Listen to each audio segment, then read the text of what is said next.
good afternoon here from Los Angeles. Your boy Joey J being here checking in live, respectmyregion.com, here with a very special guest on today's RMR podcast.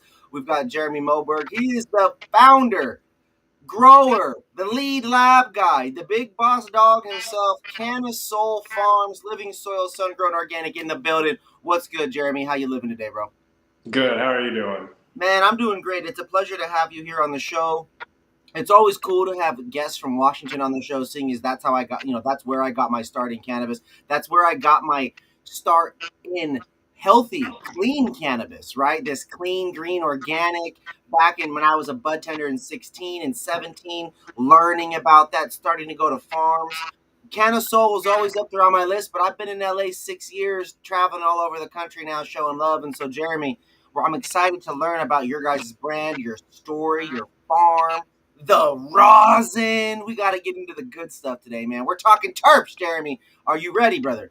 I'm ready. Let's do it. I love it, man. It's a pleasure. Everybody, for those of you guys watching, this episode is brought to you guys by Extract Consultants. These are our partners in terpenes, flavors, aromas, custom fragrances, formulation. Shout out Max. Shout out Jordy. Shout out the fam. It's cool to work with a family-owned and operated generational company. It's dope to work with us. So big shout out to our partners for helping us get this achieved. Now, Jeremy, CannaSol Farms. Cannabis, one word, Canna. Sol means the sun.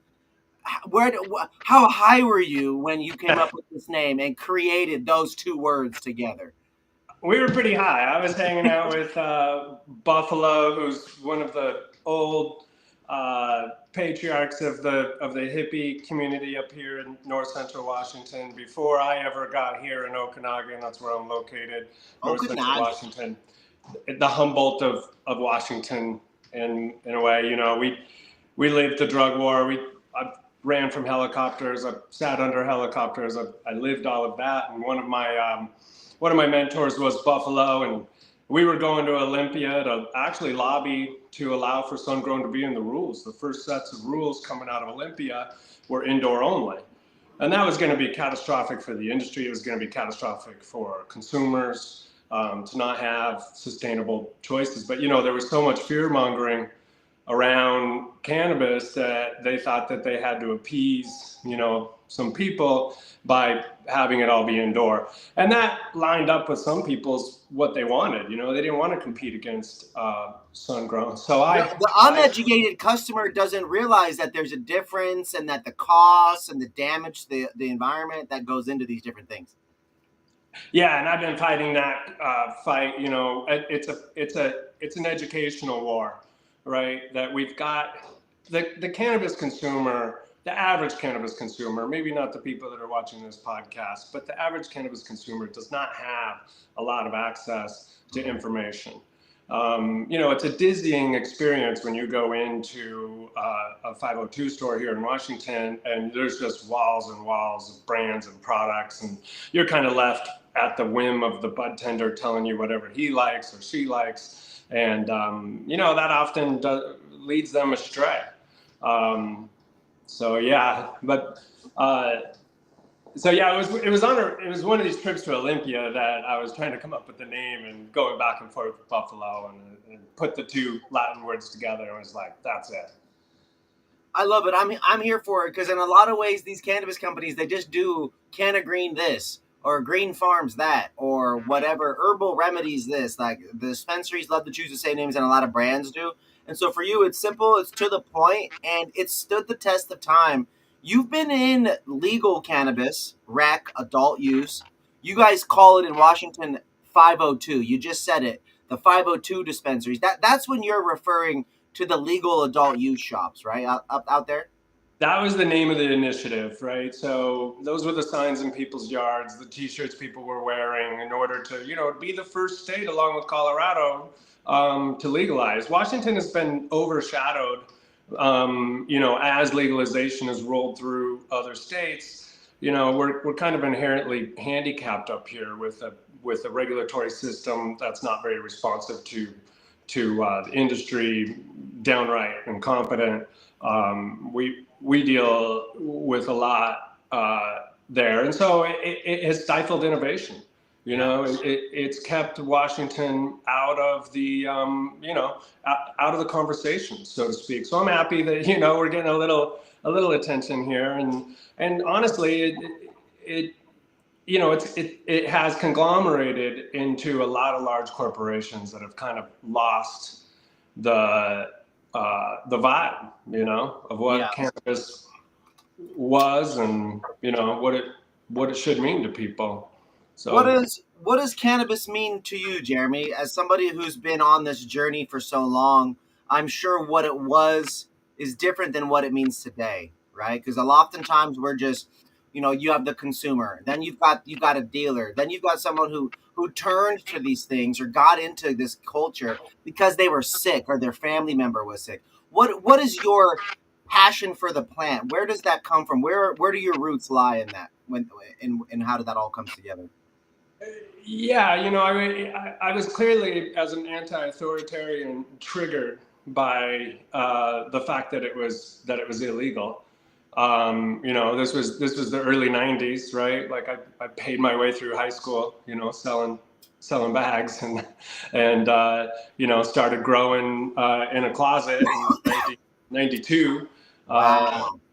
And so that for me, and we had a community of resistance, and that was a big thing. It was kind of pre-medical, right? 90s. There wasn't a lot of conversation about the medical benefits of cannabis in the early 90s. That kind of came a It little was later. still counterculture, right, Jeremy? The Mhm. media wasn't comfortable with it.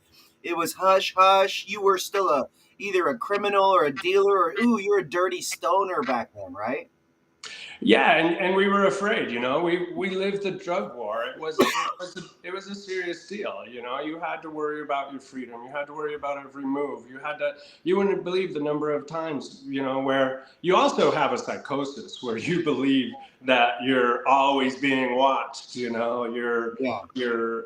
People are That screwing permanent with you. anxiety is there because you're constantly in a state of stress at the end of the day. Yeah, I mean, one time I used to grow in the basement in North Spokane, and one time I go to the local grocery store and I'm looking at the front page of the Spokesman Review, and there's a drug dog on it, right? And it's a golden lab, and I was like, that dog was in my yard this morning.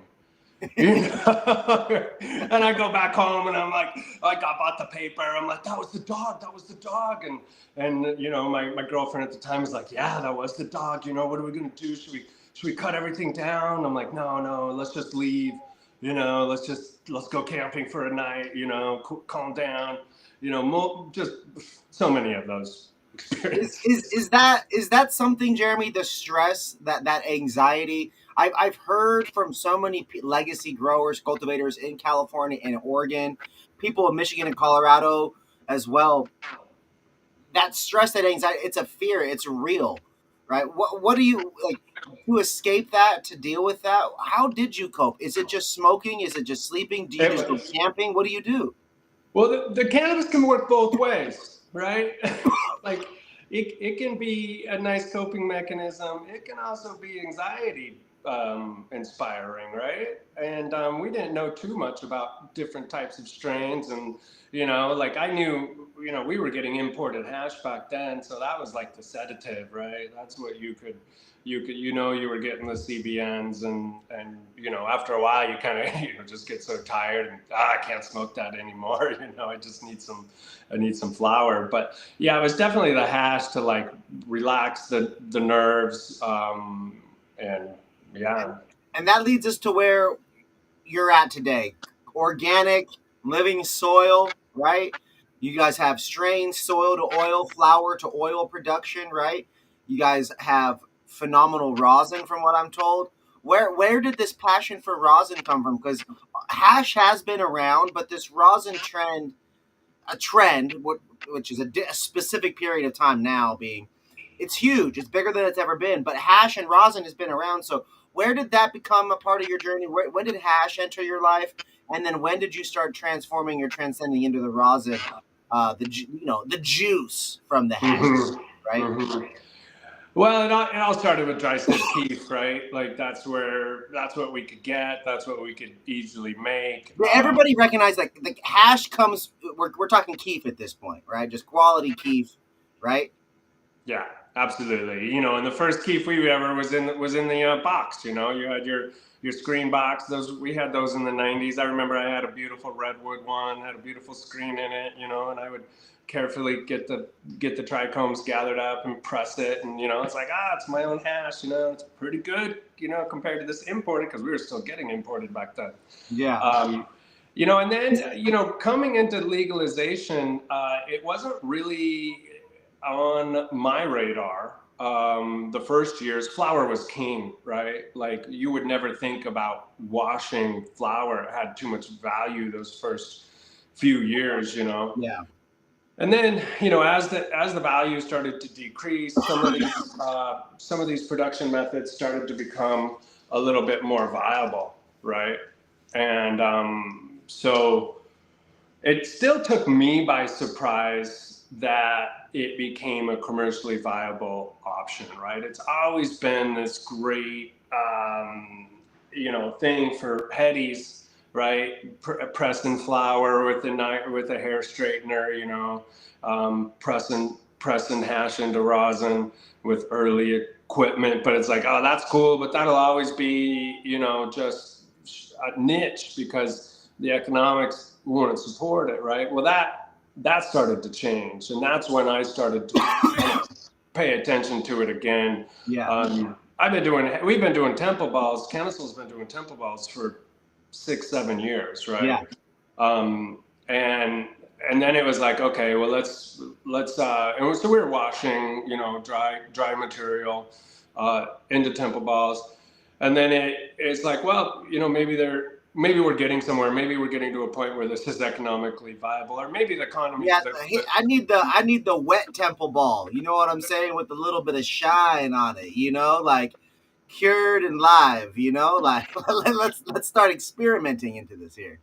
Yeah, and then exactly, and we still do our regular temple balls dry material because the CBNs, you're just not going to get the CBNs and the maturity of dried flour versus fresh frozen flour, right? Okay.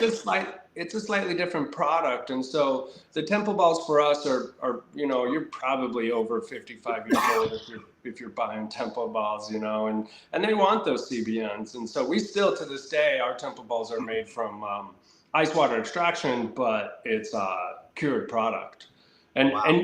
and some of the best of it, frankly, is actually aged quite a long time. Interesting. So I need to expand within a couple points that you made there. So what I want to ask about, let me break this down, because now the weed has entered the conversation on my side of the video here. So the last point you just made, the aging has contributed to the flavor profile and the effects, and it's a preferential at this point for you. Like you prefer some of those. Yeah, mostly it's not so much flavor profiles as it is effect.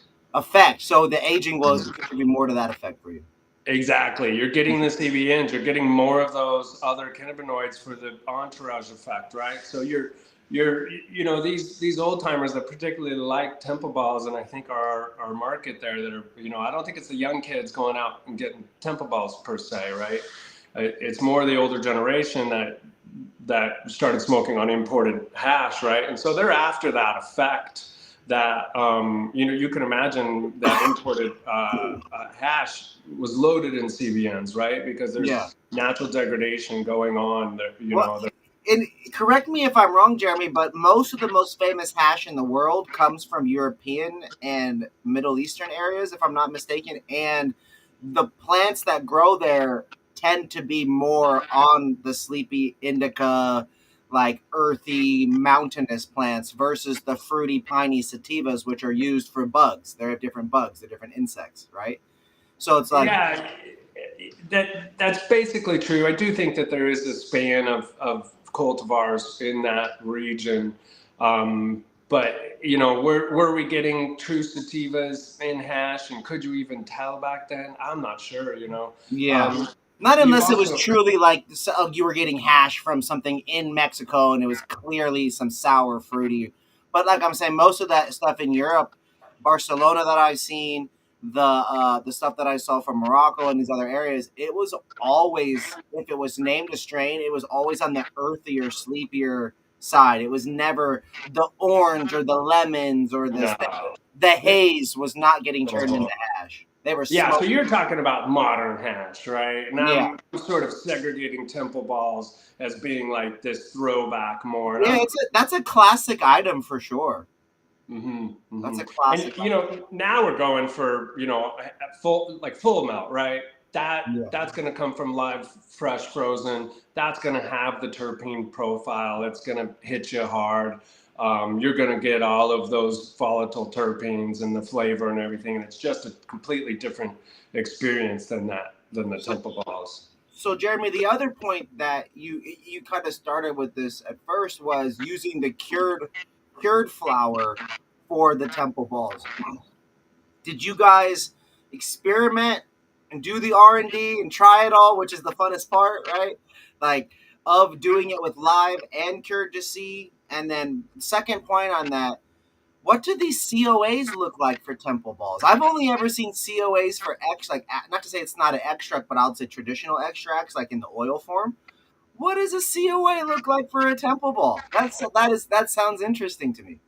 Well, it depends on the lab. I would probably say first, because there's a lot of other cannabinoids, and not all the labs are great at identifying them. So the big number we look at is other cannabinoids, right? And that's the one we'll actually put on the package, because it's just too much information, and it doesn't make sense to like percent CBC, CBG, CBD, CBN. You can go on and on and on. And so we kind of go with the like, look at, we got 6.5% other cannabinoids. Like that's cool to me, for Yeah. especially in the temple balls. You're not going to get those high numbers of other cannabinoids in a full melt coming from fresh frozen as much. You're going to get a much higher terpene number, whereas the temple balls, the terpenes, those are going to be the terpenes that stick around, right? That's something you've noticed is the CBNs are much more prevalent in the cured versus the live fresh frozen. For sure. CBNs, it's the only way to get CBN is to degrade cannabis. There's no other way. And all of you probably see CBN in the marketplace, and it's all synthetically produced. I don't know if you know that. You're referring to the stuff in a lot of the edibles that exist. Even in vapes, it's I synthetic. don't know that I believe hitting vapes with those things. I know scientifically it makes sense, but I can't sit here and say that I've ever hit a THCV or a CBN vape and actually like felt it. I feel like I've obviously hit strains that have the cannabinoids in it, right? Like if I'm hitting live or cured resin vapes or whatever it is, and depending on how gassy or earthy it is, I would say that I'll notice myself the CBN kind of having its effect. But Yeah, you don't see it as much in vapes for sure. Like I have seen it as additives. I do survive on CBN gummies with Yeah, for yeah. sleep. That's my Yeah, thing. and those are synthetic. Just because the plant doesn't naturally produce enough of it, and it's very difficult to isolate it. Right, it's expensive to isolate it, and it's a lot easier to synthetically, knock a couple hydrogen and oxygens around and get CBN synthetically. Purchase it from somebody and add it in. Technically, it's not allowed in Washington, but again, the LCB's not great at their job. So Their bandwidth tends to be an issue. Comprehension tends to be an issue. Enforcement, a variety of similar issues in other states. Big shout out to Cannabis. They're trying, but yeah. a And lot of I got effort. nothing. I don't really have much against synthetic CBN per se. I think it probably has use. I just wish the state would clear up the law so that everybody knew they could participate that and One work by hundred. Yeah, rules. if we could get a little bit more of an even keel, balanced playing field there, that would be huge. I heard this quote, Jeremy. This they never miss an opportunity to miss an opportunity. Yeah, It's a good yeah, one. yeah, yeah. So that's how I got into the hash. Was sort of the old school thing, hippies up north, and this guy got like this big brick imported from Afghanistan, and it was gold foiled. Remember that's how it used to come, and it was gold foiled with an AK-47, you Wow. know, and you were supporting the Mujahideen, you know, and the resistance against Russia, you know, by smoking hash back then. So Wow. that's how I was introduced to it, and then the temple balls, and then you know once about 4 years ago, I kind of went all in. You know, got the big machines, got the big stainless machines, all the food dryers, the freeze dryers, you know, recently upgraded to the vibrating. You know, you're not using nylon bags that are like stretching and pulling and letting different micron sizes through. So all that's been a huge improvement. And then, you know, this is all driven by breeding. And so it's kind of re-inspired my desire to breed. So I've been breeding the last year and a half, you know, Wow. trying to Create some flavors. yeah, create some different flavors. You know, you got GMO out there, and that's kind of what makes it economically viable. You know, well, let's see what other flavors we can get to being more economically viable. Because you got to Yeah, how remember, much like, more? How much more wet baby poop can you guys make in that rosin, in that GMO realm, man? You guys are killing me with all that. I love it though. yeah, All that yeah, garlic, I know. onion, earthy funk. Oh man. Yeah, we need more. We need more fruits, and I've got the strains that are doing great. You know, strawberry banana is you know Yeah. a really beautiful, you know, but it's not super oily, right? It doesn't like sweat the terps out as much. It's going to be a little drier. The Mean Mug is another one that's, you know, 4.5% to hash, and Strawberry Banana hitting, you know, 5.5%. So we're not all in the funk, the GMO funk all the time, you There we know? go. Thank you, man. I appreciate the diversification of your flavors and the palette and the curation you have there. Jeremy, I want to learn more about CannaSol specifically before we get lost in the extract and pun intended, the extract, the sauce, right? Before we get lost in the sauce there. Now, I want to learn about the different products that you guys sell as a brand. What are the different types of SKUs that you sell at CannaSol Farms? That way, the buyers out there or any fans, they can really hone in and learn on what you guys sell and go pick it up potentially. So, what are the different items you guys focus on making? Oh man, a ton. We've diversified so much, and so you know, of course, we started out just with flour, right? And we started with the iconic jar, you know, the CannaSol jar. You Yep. know, we were the first ones to ever put, you know, with the bamboo lid in a glass jar. We were the first in legal cannabis to do that. We did it right away. So you know, that was the premium flour. The light depth was going out under that brand. We quickly created a value brand for more of our full term stuff. You know, that's a little easier to produce, and so we were hitting that market. That's called Columbia Natural. Oh yeah, I Um, remember that. I remember that. Okay. and it's still out, you know, and it's doing great. You can get your affordable ounces, and you don't have to, you know, you don't have to wonder how it was grown, the inputs, you know, is it organic or not? Because we're also single source. We never buy any weed from anybody. Yeah, We only, if it's under your brand, you guys created it. yeah, Columbia's our brand. We only put our flower in it. So there's no reason you shouldn't be able to buy organic, living soil, you know, budget weed. So that's what Columbia is. And then we came in with Lish about 4 years ago now. And Lish is where it's actually great. I should have grabbed a box, but we're going for sustainability here. So we got the eights are in a cardboard box with a Ziploc that is made out of corn Mm. plastic, right? It took a long time for those plastics to get clear Corn, enough. corn plastic. Hmm. So not like a gasoline made plastic. No, it's made out of it's corn based, so Sick. it's you know technically it's biodegradable, but Wow.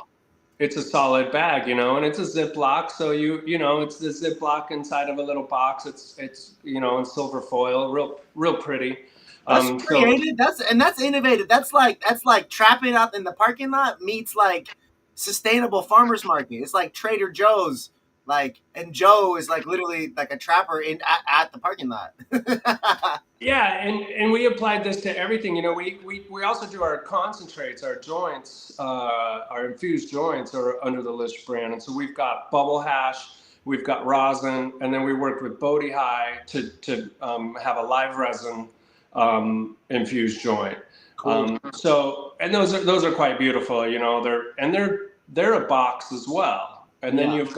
you've got the joint sealed in a small bit of cellophane. So 88% less plastic. You know, those tubes are just an abomination to this industry. They don't even work, right? Your joint is like getting stale the moment you put it in there. They pop open. You know, I don't know why this industry has stuck with that plastic, and I wish more companies would join us in our joint boxes. I mean, the customers don't know this, Jeremy, but the reality on that is when we talk about pre rolls and some of the packaging and those more affordable pricing, I feel like it's hard for them to justify putting more energy and effort into that margin scenario when it's when that joint's anywhere between like $1.50 to $5. You know what I mean? In their eyes, if Yeah, it's just numbers and spreadsheets, right? If that's all it is, it's a tough justification for that. But it is. I mean, the packaging's 3 times the tube, right? yeah, And we eat that cost because we still got to compete with the tubes. So our margins are just not as high. So we got the range of joints in Lish, and that's also where we're packing our rosin. It's what we just released is rosin syringes, fully activated, dabbable. wow, okay, You know, paint your joint, put them on top of your flower, use it like RSO. You know, really versatile and affordable. You know, getting my motto is rosin to the people. You know, I want to demystify rosin. I want to make it accessible to the average consumer, not just the heady. You know, kind of which was important having those it's headies. honest. It's the most simple to understand because there's really not a lot of science involved that involves numbers and explosives and solvents and breaking bad beakers and shit. You know what I mean? Like it's pretty Yeah. simple. It's so accessible, you Yeah. know, like it's not this secret code of, you know, that I feel like the BHO when they were, you know, they were starting to use filters and not being very transparent about it. And everybody's like, wow, how are they doing that, man? Like, What was that called again? That phase when everything became that creamy, milky white. What was that called again? And I was fighting that when I was working for this brand selling live resin. Even us, we started doing that filter, and then it was like clay CRC. CRC, fucking CRC. CRC, dude. Yeah. What And a and portion of reality, CRC. all the BHO today, most of it is CRC. I mean, people just don't talk about it anymore. It's just become They're like, yes, they stopped mentioning it. No one hate. They hate it less now. We can keep yeah, doing it. people were like, oh, you know, it's fine. You know, they started objecting to it, and probably the people that were objecting to it moved over to rosin anyways. You Yeah. know, so there's just so people are still out there. They're your affordable dabs now, right? I mean, you can buy BHO for pretty cheap online. Do you run your full term into extracts as well? Yeah, both. You know, we do both, and that's where it's interesting to me on the breeding side. You know, especially like if I can get full term plants with great flavor, you know, giving me a decent yield to hash and quality hash to quality rosin. You know, that's and then and even autoflowers. You know, I've never been an autoflower enthusiast, but if we could get, you know, washing autoflowers, that is going to start to make sense where we're just washing the plants, and that's where the breeding. You know, I'm running like Jelly Donuts is Mm. now Humboldt is offering that in auto. Banana OG, I'm running in an auto. So this is the first year that I will have ran autos with the intent to wash. So you got like premium, higher level, full term CannaSol. Then you got the fuller term not Canas, Colombian brand, and now you're talking about autos. How big is your farm, brother? Oh man, it's big. Did you see that photo I sent you? I did, and if it's okay with you, I could actually pull it up if that's all right. Yeah, yeah, yeah. That's fine.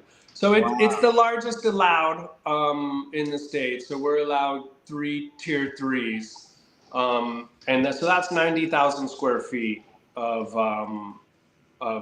yeah. And you can see that middle field. That's like my traditional row cropping. It's not like it's not the living soil, but it's all organic, and Yeah. that's where and it's all from seed. Okay.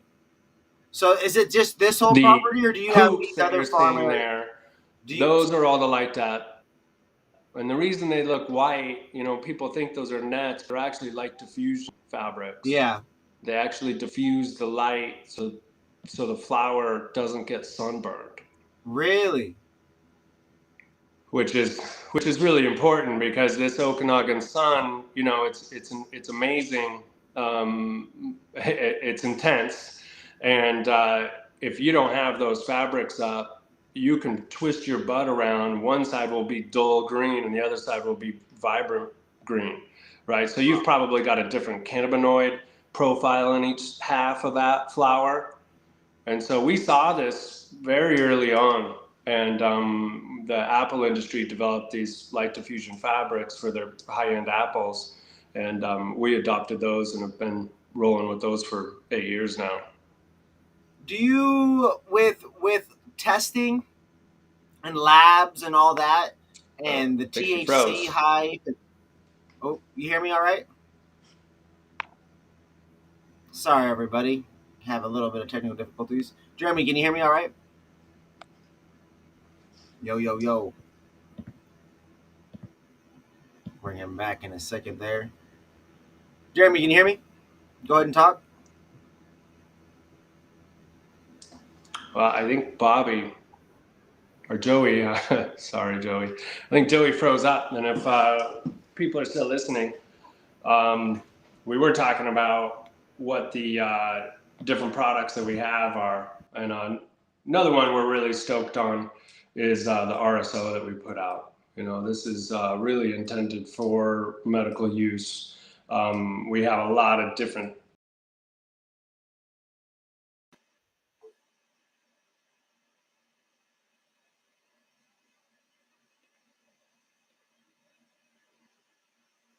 All right, folks. I appreciate you guys for hanging out. Thank you all for joining us. We're gonna try to bring Jeremy back in here right now. Let me just go ahead and we're just gonna give him a buzz online here and get him back as quick as we can. Jeremy, are you there? Can you hear me? Yeah. I don't know what happened there. There we go. There we go. Typically, sometimes if people call the phone, then we can lose it. Um, Well, my next question for you, in terms of your farm brother, is one, seeing that picture, just the pure scale. My initial question is, wow, you've got a lot of projects and moving parts, right? When it comes to managing each farm and all these different genetics, do you draw it up by hand, or is it all notes on the computer, or do you have it by head? Where's the supercomputer at? How do you do that? Yeah, no, and I don't do it simply. I don't make it easy on myself. I could, and I don't. Like we grow 90 strains a year. It's absolutely ridiculous. Wow. But one of the big parts of the market that we have established ourselves in is the alternative cannabinoids. So, we grow a lot of one-to-ones, and we're probably have the most offerings for one-to-one smokable flower in the state. We do blends, CBD, THC blends of different strains. We do V's. We turn the V's into RSO. We sell them as flower. We'll pack them into blends, blend them with a little sativa, give them a little bit more of a psychoactive effect with that energy component. Yeah. So that I'm always pheno hunting. So it is a lot. I got a massive spreadsheet. And I work with my cloning partners because I stopped cloning about 4 years ago. Okay. Um, and so you're a little bit at mercy about how they're doing. So Yeah. I'm getting shipments of clones delivered here, and this spreadsheet, there's this grand design of how the year's going to go, and then it doesn't go anything like that. Oh, but I love that. I mean, not cannabis, but also breeding and seasons and change and what performs, what yields, what sells slower to the And stores. this is one of the hardest jobs in cannabis, right? It's one thing to be, a part A, part B farmer, as I call them. Anybody can follow the book and grow a crop at really any scale, right? And you're seeing this across these major operations, but they're all part A, part B. They're all based upon easy. They're based upon synthetic fertilizers. It's a lot different to sort of look at a plant and try to assess what that plant's needs are. Get your soil testing, maybe get some tissue testing, and then come up with a plan like, what is it deficient in? What should Yeah. I be applying now? That's learned. It's probably why I'll never be able to replace myself, which is sort of unfortunate. I would love to have somebody run this operation so I could start to have some more time off. But it's incredibly difficult. Organics are, it's a lot of science and it's a lot of art. It's this So never ending balance, right? it is, and we do a lot of we do compost teas, so that's always running. We're targeting nutrients as well, specifically like, need some more manganese over here. We're using humic acids, molasses. We're like chelating these things so they're readily available to the plant. Doing mid-season soil testing. All of that. And, it's all of that knowledge. Every year for a sun-grown farmer, you got to relearn how to farm. This Yeah. isn't like indoor where you're just pushing cycles. You can write an SOP and anybody can do it. A full year goes around before you're at the same conditions you were the prior year. So, I use Slack and I take a lot of photographs and I go through all of my photos. Oh, that's a Where cool. was I at this time That's last interesting. year?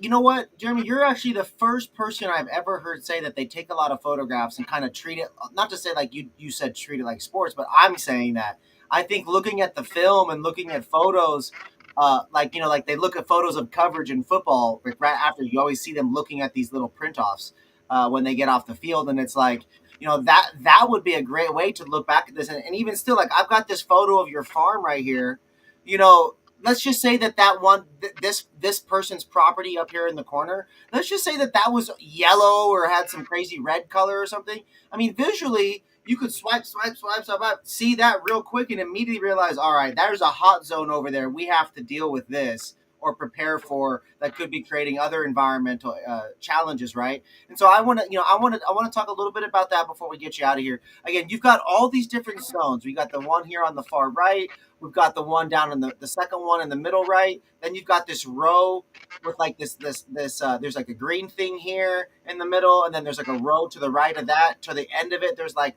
looks like two more things rowing with the white top. Yeah. You already talked about this middle area. What's going on here on the left and the far left? Yeah, well, you're seeing everything's hoops or full term. All of those hoops are light deprivation, right? So we have a crew that comes in at 3 a.m.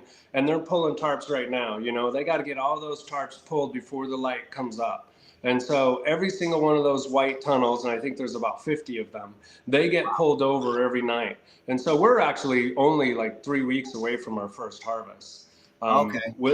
We'll be harvesting relatively soon. And then on the far left over there, that's all full term.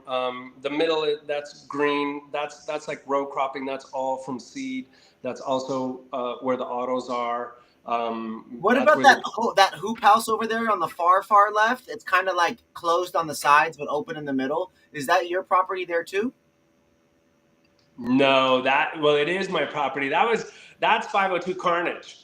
There's lots of 502 carnage. Those are failed operations that I used Oh to. no, Yeah, there's so much 502 that's carnage. You could do crazy. an entire podcast. In fact, somebody should write a book about all the lives destroyed by 502. Wow, that's incredible. So many Um, people lost everything going legal. But managing all of this, we do it with a very lean crew, and lean is the word, right? Like I don't know if you know much about lean manufacturing or lean farming, but that's how many paces between things. Where's the tools? What's the order of work? So I've got this really big whiteboard, and everybody's got to color code who they are. There's codons for what the jobs are, and I go through this board and I update it, and it tells them where to go, when to be there, and what job they're doing. Wow, so And you're the coach, coordinator, you're the GM, everybody on this team, man. This is and wow. that's why that board is so essential. People don't like being bossed around. They would rather be self-directed. So if you've got a central location that has all the information that they need to do their job, they prefer it. Yeah. They don't want to. And if you manage it, if I were to just going around telling everybody what to do, it exhausts me.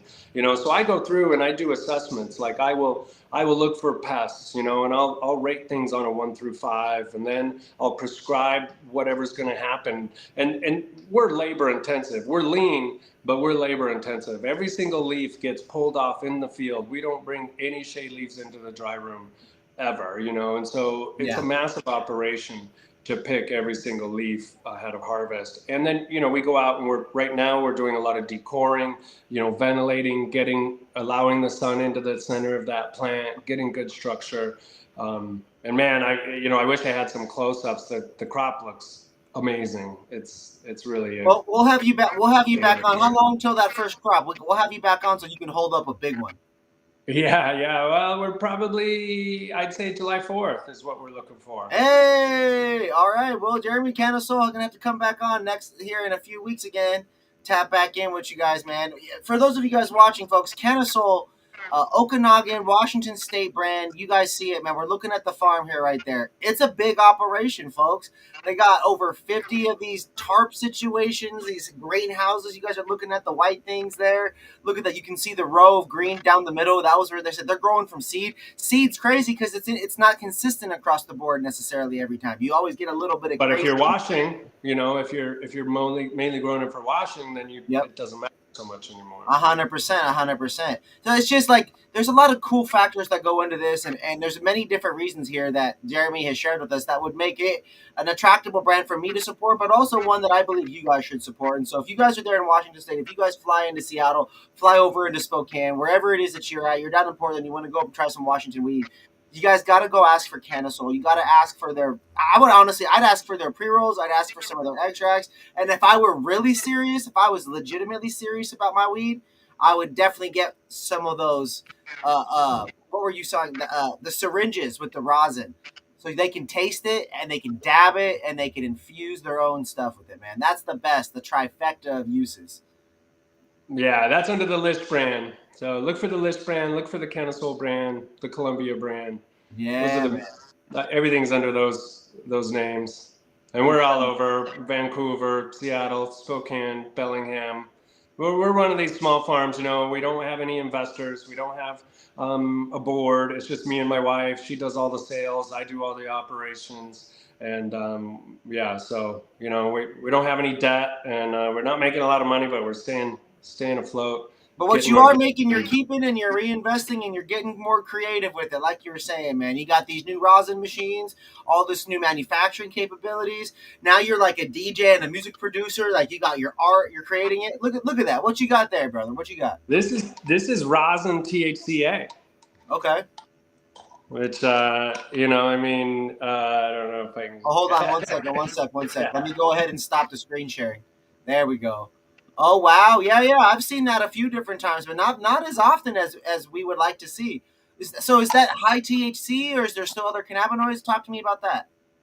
So this is fractionation. So what we're doing is we're taking rosin and we're fractionating it, right? You're fractionating into its parts. So you've got your high terpene THC, which is an oil, right? Comes out as an oil. And then what's left behind is the THCA. Right, so this is non-active. I could eat this right now, and I probably wouldn't get too high. But it's rosin. THCA is flooding the market, but it's all distillate based. Yeah. And then this is the THCA melted, right? Wow. So now you can you can start to reformulate, get your viscosities correct, get just the amount of terpenes you want for different flavors. Sometimes the GMO is just too much, like, whoa, yeah, could do without a little bit of the garlic maybe. Jeremy, if So I was gonna come drop a bag and I was gonna visit y'all and I was gonna smoke and buy some shit from y'all, what are your starting 5 products? It was the NBA Finals right now. You know what I'm saying? So, who's your starting 5 from the CannaSol Columbia list brands that you have? What would your recommendations be? And here's my request. I need something that's gonna get me high, something that's gonna be delicious, something that would be a gift, and then your 2 personal preferences. I mean, I've Flowers King still for me, so I would be going for a Black Prussian. It, Okay. it won the it won the Craft Cup multiple times. It won the joint category, which is across all grow types, indoor, outdoor, everything. Wow. The Black Prussian is just an amazing terpene flavor. So that's under the CannaSol brand. I would Okay. pick that up. I would pick Acapulco Gold up flower. That's a very popular Oh one. And yeah. then I would be looking at carts. I would be looking at rosin carts, the strawberry banana, the jelly donuts. What I'm most excited about right now is the piatella. Oh, That you're coming out with a piatella, huh? Yeah, it's in the market. We're just fine tuning that process. It's getting better and better. But we've hitting some of the stuff in a Puffco, and it's leaving very little residual behind. Wow. Piatella is tough. Not every strain does it. You gotta get your wash right. You gotta use true 5-star, 6-star to really get it. But yeah, that's probably one of the most exciting products. Just watching those terpenes sweat out of that hash like What, that. Jeremy? What is piatella for the people that don't know?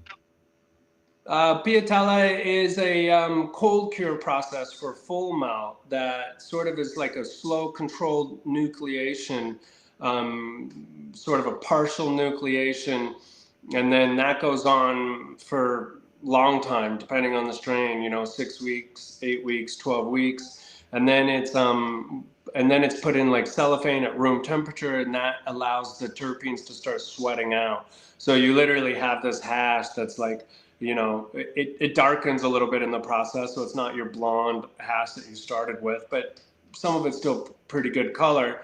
And then you've got these sweaty terpene little droplets, and it cuts like bread, and Yeah, it's just it's unadulterated. As much as we love rosin, there is some loss there, right? You're heating, you're losing some of those terpenes, you're converting some of that THC A to THC, you're making some CBN. So the piatella is much more sort of the essence of the plant in that's the final concentrate form. boss of actually having solventless weed and extracts and like creating those concentrates. That's the final level right there, piatella.